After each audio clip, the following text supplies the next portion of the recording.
নতুন খেলা কি? 24 জন বন্ধু আর কৃষ্ণ এবং বলরাম নিয়ে 26 জন। বলছে নতুন খেলা কি করবো? তাকান, নতুন খেলা হচ্ছে একটা বট গাছের নিচে 26 জন দাঁড়িয়ে আছে।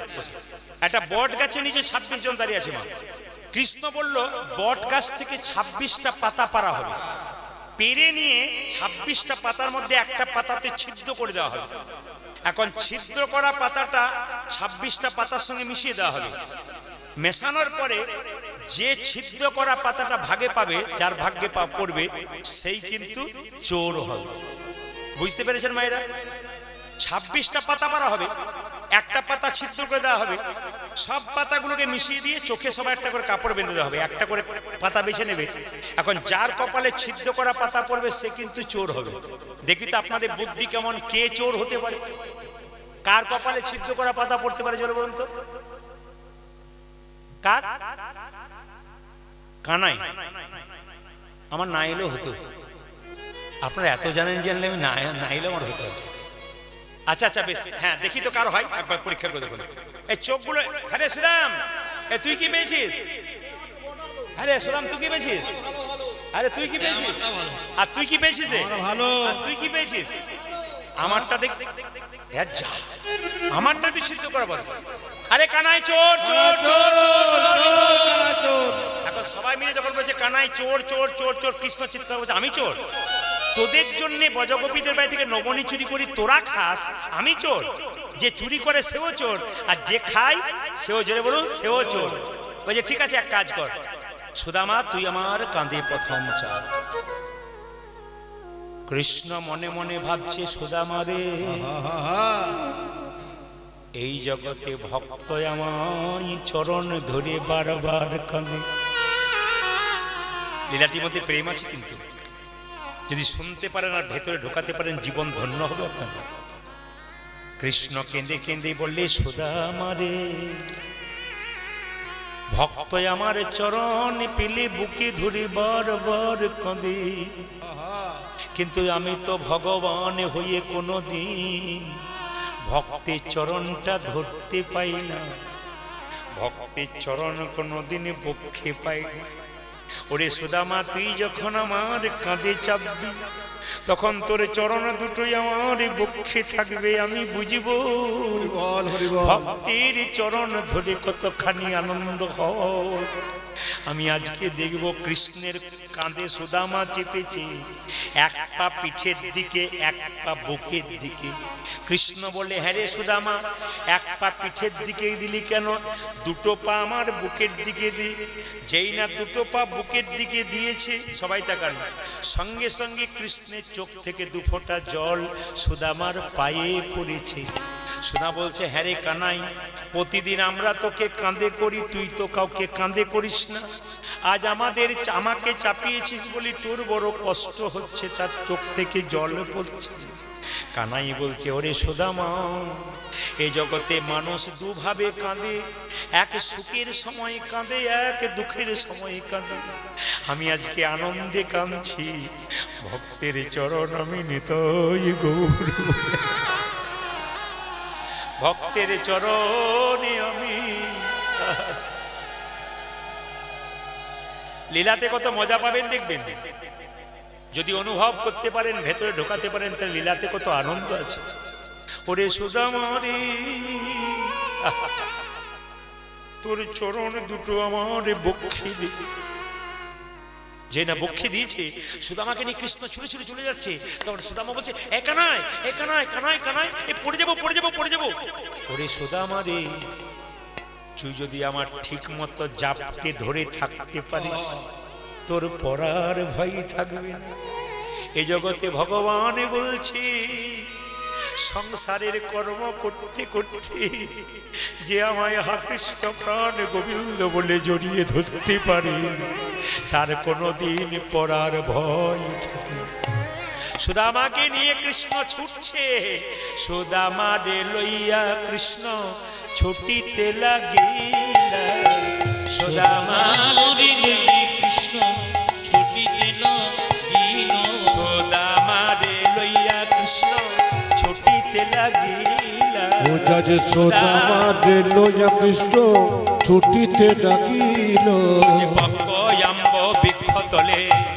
আসিয়া দাঁড়াইলা। মনিটর পক্কয়াম্ব বৃক্ষতলে আসিয়া দাঁড়াই। ওই একটা পক্কয়াম্ব বৃক্ষতলে আসিয়া দাঁড়ালো।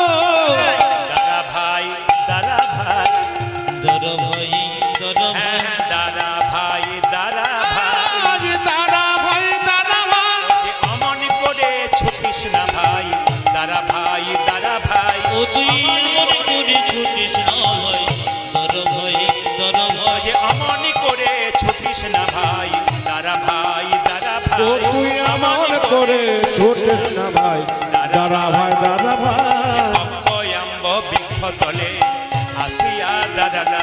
ওই দেখি পক্কয়াম্ব বৃক্ষতলে আসিয়া দাঁড়ালো।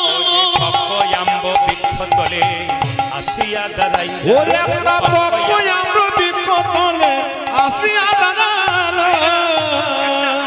এদিকে একটা আম গাছের নিচে কৃষ্ণ দাঁড়িয়ে আছে। সুদামা বলছে এইখানে দাঁড়া। বলে কেন? আম পেকেছে গাছে, পাকা পাকা আম তোকে দেব। কিন্তু সুদামা পাকা পাকা আমগুলো পাড়ছে, নিজে খাচ্ছে, কৃষ্ণকে দিচ্ছে না। কৃষ্ণ বলছে হ্যাঁ রে সুদামা, তুই এত স্বার্থপর কেন? তুই আমাকে দাঁড় করালি, পাকা আম খাওয়াবি বলে নিজে খাচ্ছিস কেন? সুদামা কেঁদে কেঁদে বললে কানাই রে, আমার বড় ইচ্ছা পাকা পাকা আমে তোকে খাওয়াবো, কিন্তু খাওয়াতে পাচ্ছি না কেন জানিস? বলে কেন? কংস রাজা বড় দুষ্ট রাজা। ফলের মধ্যে যদি কোনো বিষ দিয়ে দেয়, সেই বিষ মাখানো ফল যদি আমি খাই, তবে আমি মরে গেলে তুই বাঁচাতে পারবি। কিন্তু বিষ মাখানো ফল যদি তুই খেয়ে নিস, তুই মরে গেলে তোকে আর কে বাঁচাবে ভাই? কি সুন্দর কথা দেখুন। কৃষ্ণ সুদামা নিজে খাচ্ছে, তারপর কৃষ্ণকে দিচ্ছে। আবার কৃষ্ণের ফল সুদামা খাচ্ছে। আর কৃষ্ণ খেতে খেতে বলছে, সুদামা খেতে খেতে বলছে তোর এঠো বড় মিঠো লাগে ভাই রে কানা। উলধ্বনি তোরে বড় মিঠো লাগে ভাই রে কানা। তোরে এঠো বড় মিঠো লাগে ভাই রে কানা। ওই তোর এঠো বড় মিঠো লাগে ভাই রে কানা। আজ খাইতে পারো সুখ সবাই অনুভব করবে, উলুধ্বনি দেবেন। তাই ভগবান এঠো খাচ্ছে। খাইতে বড় সুখ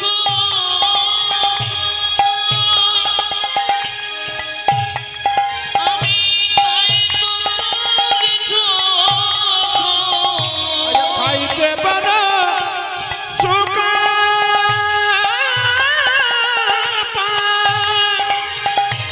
তাই তোরে তোর এটো খাইতে বড় সুখ পাই তাই তো লিখো।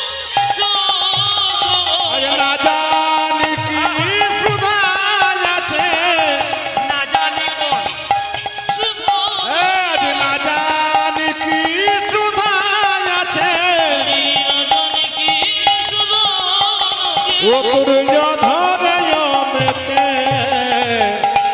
এত বড় মেতো লাগে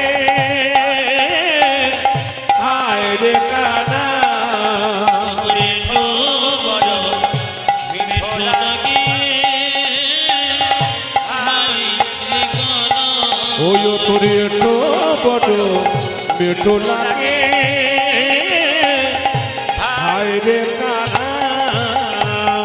এইদিকে মায়েরা, ছোটবেলায় কৃষ্ণ আর সুদামা খেলা করতে করতে একসময় কৃষ্ণের দায়িত্ব পড়লো কংসকে বধ করার জন্য। মথুরাতে রাজা হলো। আচ্ছা, এতদিন ধরে কীর্তন শুনছেন, কিছু মনে করবেন না। একজন উত্তর দিলে আমি খুশি হব যদি উত্তর দিতে পারেন। কি বলুন তো? কৃষ্ণ কংসকে কোনো অস্ত্র দিয়ে মেরেছিল? জোরে বলুন হা না না। কোনো অস্ত্র দিয়ে মেরেছিল না ঘুষি দিয়ে মেরেছিল? কোনটা? কৃষ্ণ কংসকে কোনো ঘুষিও মারে নাই, কোনো অস্ত্র মারে নাই। ভগবান কেমন দেখুন, কৃষ্ণকে দেখে কংস আঁতকে উঠে মরে গিয়েছিল, হার্ট অ্যাটাক যাকে বলা হয়, আঁতকে উঠে। কৃষ্ণের পাওয়ার কথা দেখুন, কৃষ্ণকে দেখে কিন্তু কংস মরে গিয়েছিল। শুধু কৃষ্ণ একটা কাজ করেছিল কি, একটা ঘুষি দেবার ভাব করেছিল, ভান করেছিল, কিন্তু দেয় নাই, ওতে কিন্তু কংস মারা গেছে। তা কংসকে যখন বধ করবার জন্য চলে গেল মথুরাতে, তখন দেখবেন মায়েরা সুদামা কাঁদছে ঘরে বসে বসে, মা কৃষ্ণ কই, মা কৃষ্ণ কই, মা কৃষ্ণ কই। সুদামার মা বলে, খেয়ে নে, পেট ভরে খেয়ে নে, তুই যে মরে যাবি না খেয়ে খেয়ে। না আমার কৃষ্ণ কই, না আমার কৃষ্ণ কই, না আমার কৃষ্ণ কই। ছেলেটা তো মরে যাবে গো না খেয়ে। তার বাবা বললো, এ তো না খেয়ে মরে যাবে, একে তো কৃষ্ণের কাছে নিয়ে যেতে হবে। সবাই কাঁদছে মায়েরা মথুরাতে, কৃষ্ণ চলে গেছে। বৃন্দাবনে কাঁদছে সবাই, কেন? মথুরায় চলে গেছে কৃষ্ণ বলে। আর কেঁদে কেঁদে বেড়াচ্ছে সুদামা, কি বলে, ওরে বজের কানো রে, কোন দুঃখে তুই রাজা হলি মথুরাপুরে। ওরে বজের কানো রে,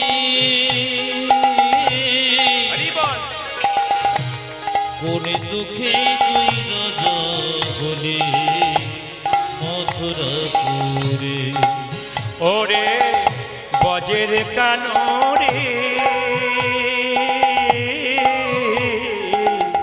কোন দুঃখে তুই রাজা হলি মথুরাপুরে।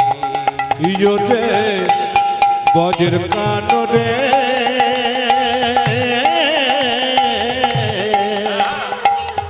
কোন দুঃখে তুই রাজা হলি মথুরাপুরে।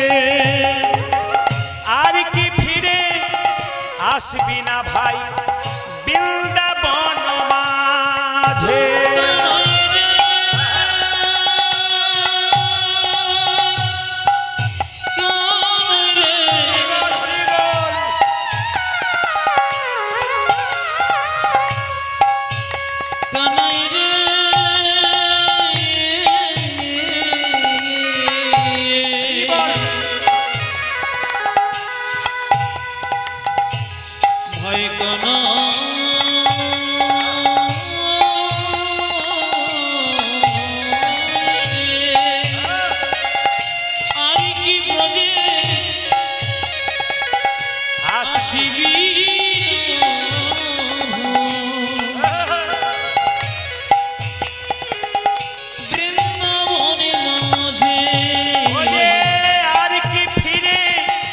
আসবি না ভাই বৃন্দাবন মাঝে। আসবি না বৃন্দাবনে। বজের কানো রে, কোন দুঃখে তুই রাজা হলি বৃন্দাবনে। ওরে বজের কানো রে, কোন দুঃখে তুই রাজা হলি মথুরাপুরে।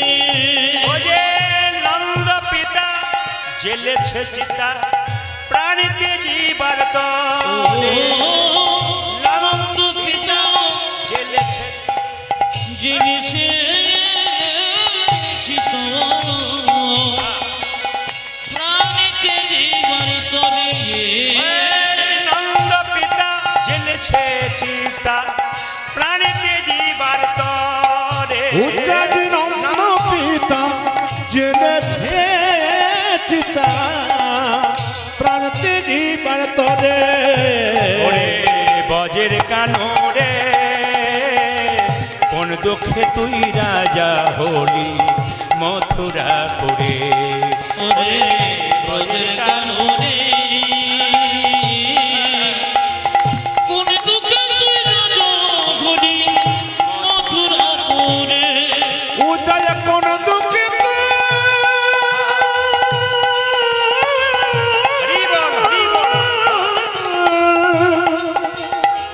রাজা হলে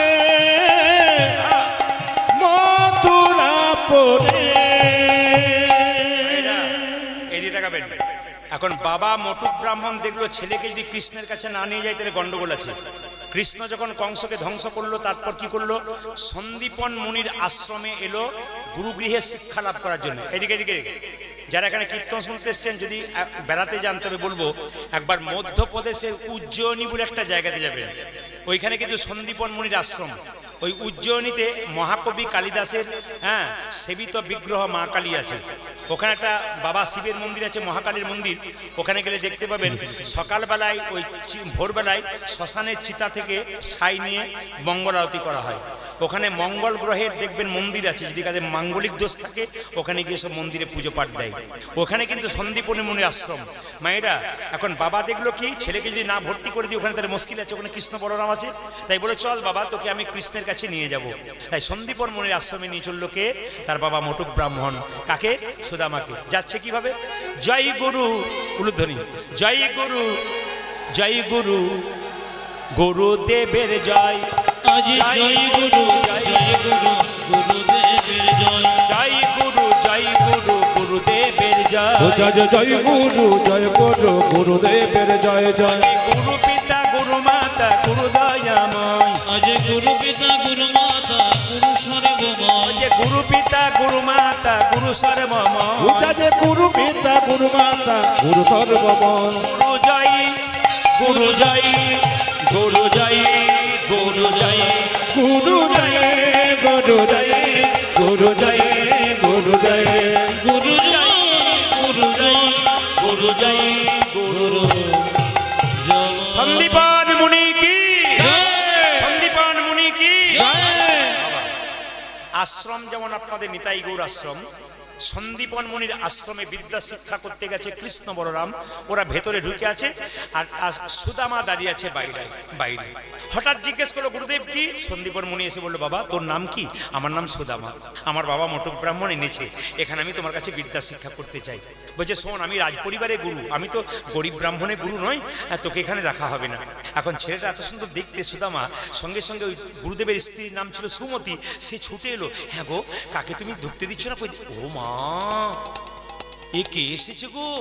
আসলে কি বলুন তো মায়েরা, সন্দীপন মুনির একটি মাত্র ছেলে ছিল, তার নাম মধুমঙ্গল। খুব ছোট অবস্থায় জলে ডুবে মারা গেছে। এখন মা চিন্তা করছে এ যেন আমার মধুমঙ্গল ফিরে এলো, একবারে দেখতে মধুমঙ্গলের মতো। ওগো তুমি যা করবে করবে, একে আমাকে কোলে দাও, এ তো সুন্দর সন্তান আমার জন্য মধু। গুরুদেব কিছু করতে পারলো না, তাকে আশ্রয় দিল। সঙ্গে সঙ্গে কৃষ্ণ বলরাম ছুটে এলো গুরুদেবকে। ও মা সুদামা, আরে কৃষ্ণ, আরে সুদামা, দুজনে মিলে জাপটে ধরলো কৃষ্ণ বলরাম গুরুদেব। গুরুদেবের কাছে কৃষ্ণ বলরাম এবং সুদামা তিনজনে আনন্দ হলো। পদকর্তা বলছে দেখো দেখো, শিক্ষার ওই উদ্দেশ্যে তথাই সকলে মিলিল, আজ শিক্ষার উদ্দেশ্যে কোথায় একত্রিত হইল। বহুদিন পরে আনন্দ পেরোতো, কেন বহুদিন পরে বন্ধুর সঙ্গে বন্ধু দেখা হলো। শিক্ষার ওই উদ্দেশ্যে তথায় মিলিত হইল, শিক্ষার উদ্দেশ্যে তথা একত্রিত হইল, শিক্ষার ওই উদ্দেশ্যে তথায় একত্রিত হইল, আজ শিক্ষার উদ্দেশ্যে কোথায় একত্রিত হইল। বহুদিন পরে সুদামা আনন্দ পাইল, আজ বহুদিন পরে সুদামা আনন্দ পাইল, বহুদিন পরে সুদামা আনন্দ পাইল, বহুদিন পরে সুদামা আনন্দ হইল।